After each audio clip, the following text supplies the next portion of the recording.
上有古人智慧，暢談今古相輝。一點詩情畫意，無限前言哲思，有朋城古風來，不亦樂乎。報上名來，廖舜熙、曾嘉敏主持，似是古人來。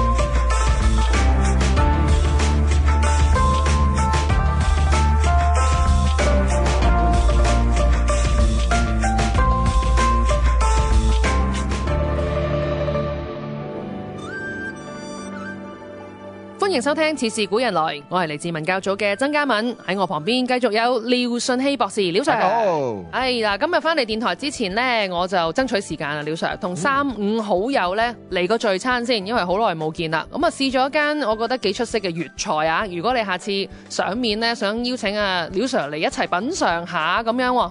粵菜啊，你啱唔啱啊，廖 Sir？ 非常啱添啊！嗱，八大菜系我至中意就係粵菜㗎。嗱，咁排住隊㗎咯喎，我哋嚟緊八大菜系都試勻佢，咁啊最好啦嚇。講起食我就興奮啦，咁啊不如咁咧，我哋今日直頭咧就嚟介紹八大菜系，揀啲啱嘅菜式，下次我哋咧有得聽有得食啊！冇錯啊，民以食為天啊嘛，觀眾一樣都係以食為天嘅。八大菜系咧就各有分法。嗱，第一個講，不如講魯菜啊，魯係邊度啊？山東。冇錯啦，所以魯菜咧就係指山東菜啦。咁啊川菜大家都知係主要係四川啦。頭先嘉敏你講咗啦，粵菜者廣東菜也。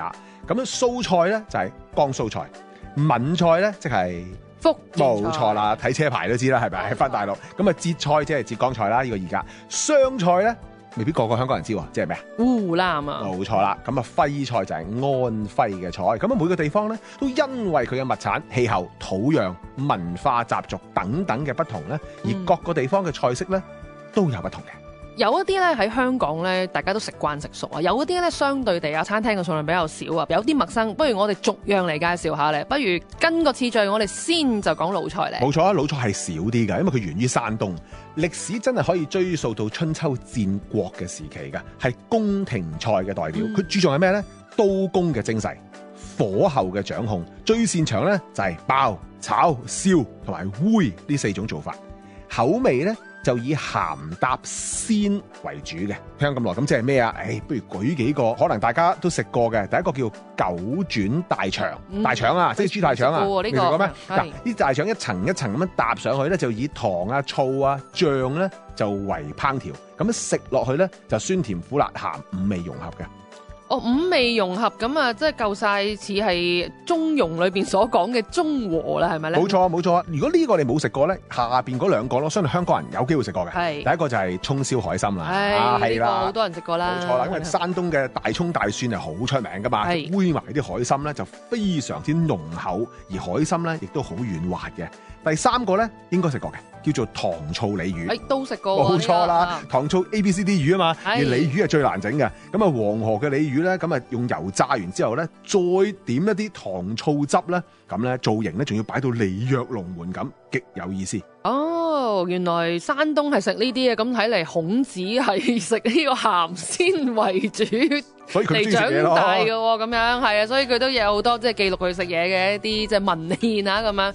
好啦，咁啊輪到我介紹翻俾你喎，因為咧舊年年尾咧我就去過一轉四川出差，食過一啲地道嘅川菜，咁啊我啊簡單介紹下川菜啦。你揀咗3味，我又揀翻3味代表出嚟先。一味就麻婆豆腐嚇，點解呢？因為呢四川菜大家知啊，以麻辣鮮香聞名啊嘛，花椒啊、辣椒啊、豆瓣醬呢啲調味呢就必不可少嘅。但係咧佢哋都有一個強調嘅就係一菜一格，百菜百味。烹調手法咧就包含小炒啦、炮製啦等等等。雖然咧聽落好似麻婆豆腐呢啲咁咧好平民，但係好有創造力嘅。咁啊，首先將啲豆腐同埋啲牛肉碎咧就用豆瓣醬同埋花椒粉嚟到燒煮，然後就麻辣就燙嫩。咁呢啲我相信咧香港人咧就好熟悉噶啦。第二個要介紹俾你嘅，可以撈下公仔麵嘅就係回鍋肉啦。係啊，呢個都係川菜嘅代表啊！煮熟嘅五花肉切片爆炒，再加埋啲豆瓣醬，油淋淋，但係非常香辣。再嚟又係一鍋辣咯，廖 Sir，宮保雞丁你啱唔啱？係啱啊，最緊要送酒添啊，要送白酒。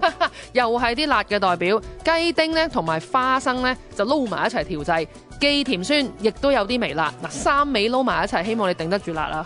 我就頂得住嘅，確實係你頭先講川菜係一菜一格。白菜百味，仲得意喎！我啱上完西藏個 base camp， 即係珠峰大本營啦，竟然落山嘅時候見到最多嘅就係川菜。哦，因為你哋就喺成都嗰度出發啦。唔係啊，我直情喺珠峰下邊啊，最多都係川菜。咁即係你話你已經川菜嗰個滲透力，我自己覺得啊，已經比粵菜更加犀利㗎。咁啊，講到粵菜，咁不如就講埋佢啦，係咪啊？粵菜最重要嘅就係新鮮同埋咩啊？我哋時令啊嘛，係啦，啲長輩都話：喂，不時不食。佢追求嘅咧就係清而不淡嘅，鮮咧而不俗嘅，技法咧就最多噶啦，咩煎炒煮炸炆燉焗啦，係咪啊？而佢裏邊亦都分做3支嘅，最少3支添啊！香港人好熟噶啦，廣府菜啦、潮州菜咧，同埋我哋成日都食嘅客家菜。哇！呢啲應該周圍都充滿住呢堆出名嘅餐廳。冇錯啦，咁啊最出名嘅菜例有白切雞啦，嗱好簡單嘅啫喎，係咪啊？佢咪就係清而不淡咯，係咪啊？佢煮熟咗，但係雞嘅骨髓係帶紅嘅，咁啊點啲葱油一齊食，係嘛？咁咪非常之鮮而不俗啦。當然仲有香港人最熟嘅老火靚湯咧，係廣東人特別中意。冇錯啦，霸王花豬骨湯啊，我好中意飲嘅。啊，仲有小朋友好中意食啊，乾炒牛河啦，係咪？所以真係鑊氣十足，牛肉夠嫩滑啊，油但係又不膩嘅。係講到粵菜，我哋作為廣東人，當然頭先嗰幾味都非常熟悉啦。咁啊，食家咧，阿蔡瀾叔咧就有講過，粵菜咧係有傳統就冇正宗嘅。咁點解咧？就係其實好似我哋之前講好多周易裏邊咪有句名句啦，窮則變，變則通啦。佢將好多嘢咧，其實都係兼容於一啲西餐嘅手法嘅，所以咧喺海外咧，我哋有時都出差啦，去到都會發覺粵菜咧就係一種主流嚟嘅喎。冇錯啊，佢真係做得好好嘅變通，可能又係因為粵菜係廣東敢為天下先嘅地方啦，香港咧亦都融通中西之地啦，所以好多咧 fusion 嘅，即係 combine 埋好多唔同嘅元素擺埋一齊咧，喺粵菜裏邊咧，你要好有驚喜，唔係淨係講傳統咧，一定要揾粵菜啦。冇錯，除咗講到粵菜以外咧，有一個菜系咧，我都覺得佢係啲口味咧都係講鮮同埋好平和甘味嘅呢一種嘅，就係我都好中意嘅呢一種係江蘇菜。江蘇唔係多美女啫咩？哎呀，菜式都係好味嘅，廖 Sir 呢個不能夠錯過，因為咧蘇菜咧仲包埋啲淮揚菜嚇，淮揚當然就要多美女啦。佢哋食啲咩所以食到咁靚咧？好明顯就係佢哋係食一啲清淡啲嘅造型又好雅致嘅嗰啲江鮮啊、湖鮮啊、河鮮啊呢啲咁樣樣，全部咧刀工好精細火工又好慢咁樣樣，所以咧聽講咧江蘇菜咧係啲國宴首選嘅菜系。冇錯，係真嘅，因為佢比較雅致啊，同埋細滑啊啲嘢。係啦，咁啊江蘇菜又包括啲咩咧？我哋又舉3個代表出嚟介紹下啦。一個咧呢個必定係榜首啊，獅子頭大家喺香港嗰啲江蘇菜嘅餐廳咧，呢一個都必點㗎啦，會係啦。雖然咧佢就係又肥又瘦嘅豬肉相間，但係咧整落之後剁埋一個團咧，就無論你清燉定係紅燒都好，只要係入口即化嘅咧，就係上等嘅獅子頭啦。冇錯。係，仲有咧就係呢個文思豆腐喎，大家可能都有食過啦。嗰啲切到好似發絲咁細嘅豆腐咧，就同啲火腿啊、香菇啊熬成羹湯咁樣。呢個咧我覺得好特別，考師傅嘅刀工喎。冇錯，特考刀工喎，呢個真係。係咁啊，仲有一個啦，就係呢個松鼠桂魚，有冇食過咧？有啊，食過啊。其實咧都係啲酸甜醬汁撈埋啲魚，但係佢就將嗰條桂魚咧炸到成隻松鼠咁樣嘅，咁啊所以非常生動鬼馬嘅。係呢3樣當中咧，我比較少機會試，可能都真係考刀工嘅關係咧。文思豆腐咧，我就唔係成日都遇見到嘅。咁呢個文思豆腐就如發絲啦，可以話咧佢就係一化平凡為精巧啊！幾蚊雞一嚿豆腐，切完出嚟好似藝術品咁樣樣。所以你發唔發覺香港比較少淮揚菜？都係嘅，數量上係比較好似少啲。咁我問過一啲大廚嘅，咁啊點解咧？佢話好簡單啫。嗱，你頭先阿嘉敏你講嗰3種菜式唔能夠收得你好貴，但係佢需要嘅刀工同埋人工咧係極花時間嘅。係啊，咁呢度咧我啊講起獅子頭咧有個傳說嘅，就話唐朝非常精於飲食嘅筍國公咧，咁佢嘅主廚咧就做咗呢一道葵花獻肉嘅一道菜。咁就咧將啲肉丸咧整到好似葵花嘅花心咁飽滿，成個樣咧就好似紅絲嘅獅子頭一樣。咁啊，筍角公咧就將佢定名為獅子頭。咁亦都有啲粵語嘅愛好者話咧，我哋粵語成日話，哇呢樣嘢好筍啊，即係好正啊！嗰個好筍嘅筍咧就嚟自筍角公。咁但係呢個咧就缺乏學者嘅考證，孤為一說啦，同大家分享下。明白明白。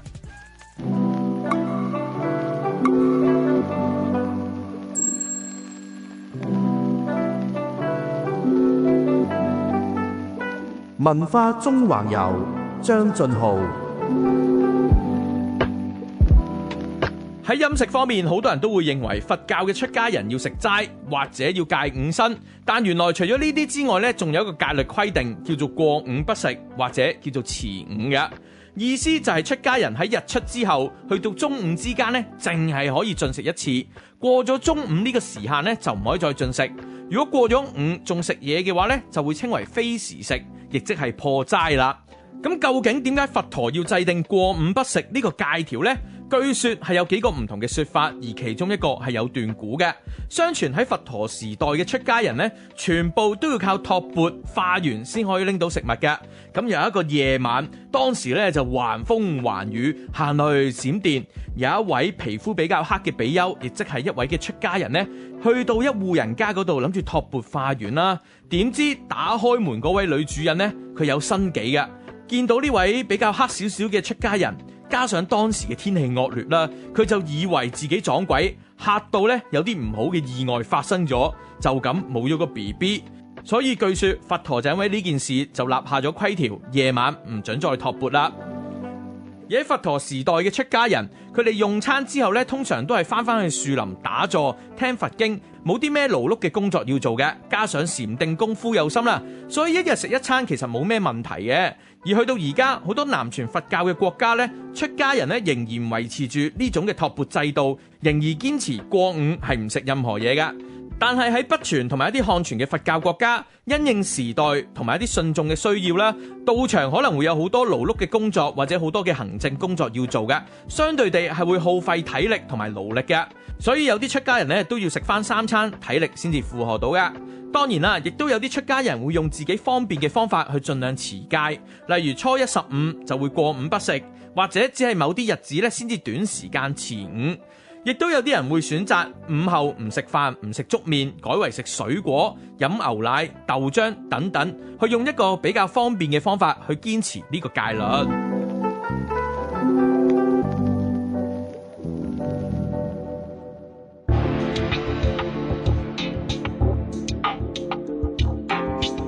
廖順熙、曾嘉敏主持《似是古人來》。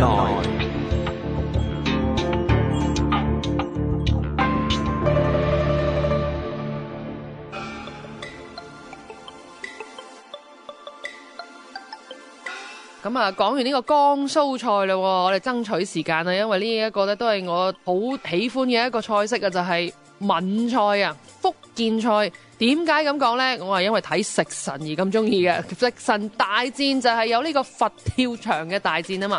佛跳牆呢邊要有啲咩啊？睇食神都睇到啦，要有鮑魚啦、海參啊、花膠啊，擺喺一個咧好似一個鼎咁樣嘅一個器皿入邊嗰度呢，用文火嚟慢慢煨佢嚇。裏邊呢嗰個戲入邊呢，兩位食神大戰徒谷德超同埋阿周生呢，佢哋兩位用手掌出火咧，呢啲完全係少林功夫先做到㗎嚇。平時呢應該係要燜49小時啊，係咪啊，廖 Sir？係啊，所以咧閩菜嘅做法咧係好要突出嗰個技法同埋點樣煮㗎。係，譬如點樣去搶，點樣去醉同埋糟或者扣，令到好多唔同嘅元素咧又可以渾然天成，亦都俾咗特別嘅口味出嚟嘅。係，所以有説咧就係好似佛跳牆咁樣啦，集合晒啲山珍海味啊嘛，所以咧就有説佢係一口吸盡西江水啊，一鍋咁勁嘅嘢就係已經完全表露無遺。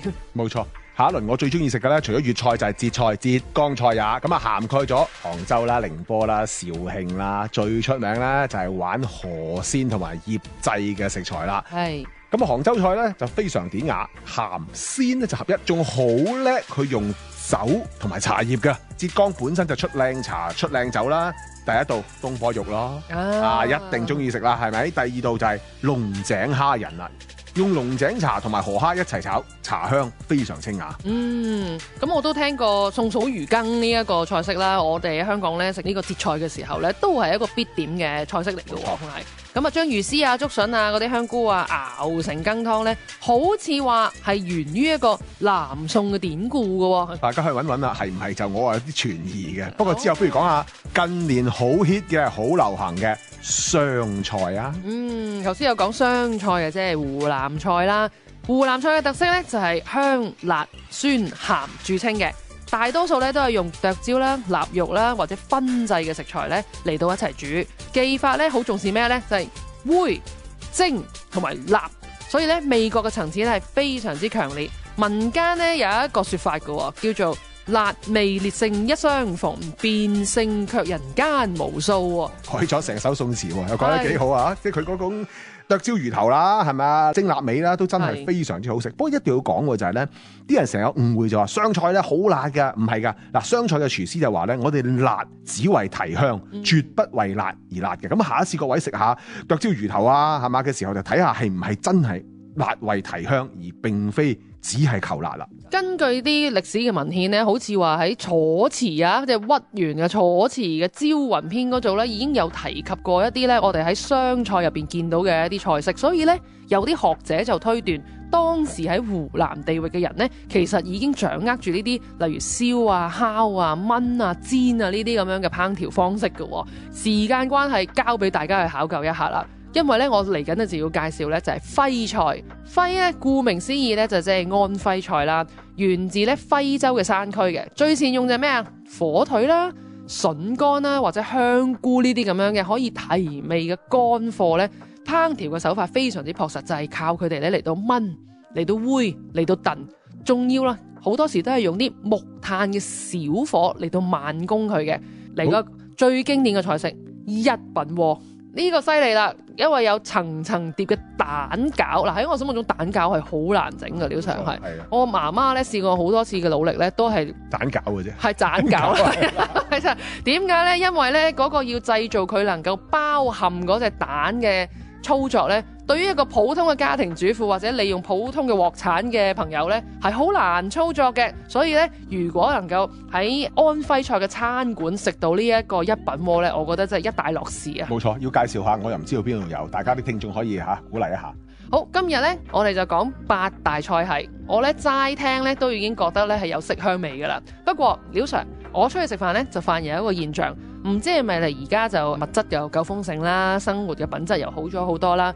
所謂好多人咧其實都唔憂着又唔憂食嘅，所以咧浪費食物就比比皆是啊。當呢個宴席散去之後咧，大家都最後各分散，台都剩翻啲嘢食喺度。